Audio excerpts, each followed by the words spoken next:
What's up, guys? This is Cory. Welcome to CNA Films and Animation. Tonight I'm going to be talking about a Best Picture nominated film from 1932 starring Helen Hayes and Gary Cooper, and the film is A Farewell to Arms. Directed by Frank Borzage, this film is set in World War I, and it follows a lieutenant who falls in love with a nurse, and he plans to escape the war and run off and marry this nurse. And, you know, he pretty much can't avoid the war, and turns out that his fiancée-to-be is pregnant, which he doesn't know about, and he must find out a way to escape the war, essentially, and be with his love.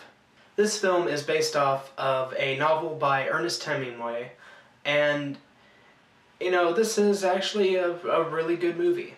The direction for this film is pretty good for the most part. There's some editing issues that I had here and there. There's a couple of scenes I felt could have been taken out, but overall this was a pretty good movie. Helen Hayes and Gary Cooper's chemistry was very believable. You know, it's kind of a tragic story, because I mean he has to go to war, and you know she kind of has to stay back, and you know it's one of those I won't say forbidden loves, but it's just one of those things where it's like you want them to be together, but you know, it just doesn't quite work out that way. This film won 2 Oscars for cinematography and Best Sound Recording, and it was also nominated for Best Picture and Best Art Direction. I was reading a review for this film, and someone brought up a pretty interesting point. You know, this film was made in 1932, and 10 years later, a film called Casablanca came out, and both have similar elements to them, but they're actually polar opposites at the same time.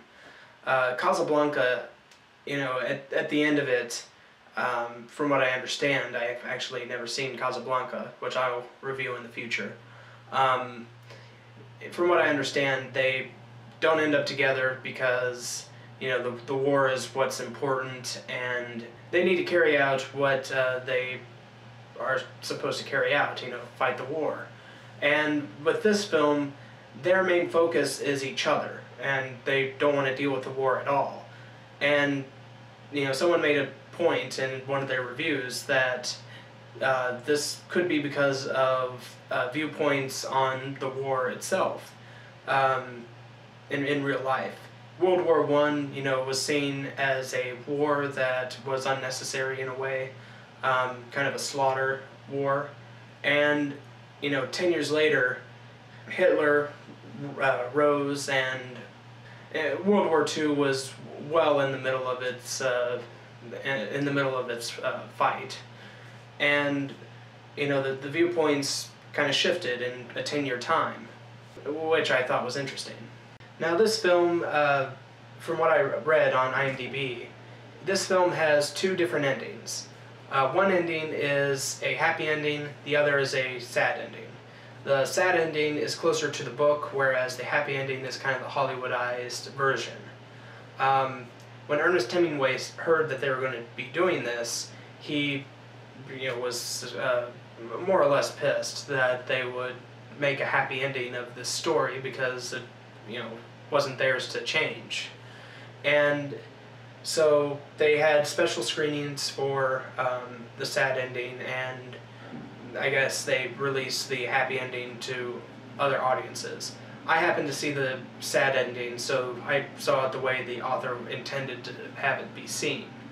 So, you know, overall it was a very, like I said, it's a very good movie.